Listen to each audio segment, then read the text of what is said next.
தமிழ்நாடு சிறுபான்மை நல ஆணையத்தின் உறுப்பினராக பல்சமய நல்லுறவு இயக்க தலைவர் முகமது ரபி நியமனம் செய்யப்பட்டதைத் தொடர்ந்து கோவை மாநகர் மாவட்ட திமுக செயலாளர் கார்த்திகை மரியாதை நிமித்தமாக சந்தித்து வாழ்த்து பெற்றார்.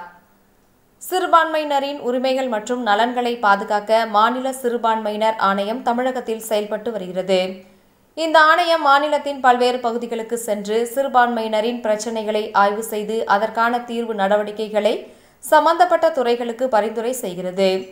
இந்த ஆணையத்தில் 3 ஆண்டுகளுக்கு ஒருமுறை தலைவர் மற்றும் உறுப்பினர்கள் நியமிக்கப்பட்டு வருகின்றனர்.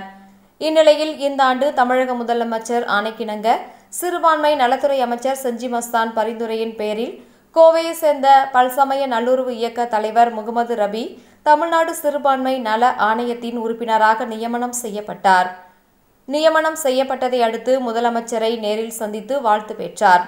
அதனைத் தொடர்ந்து கோவை மாநகர் மாவட்ட திமுக செயலாளரும் முன்னாள் எம்எல்ஏவுமான கார்த்திகை மரியாதை நிமித்தமாக சந்தித்து பொன்னாடை அணிவித்து வாழ்த்து பெற்றார்.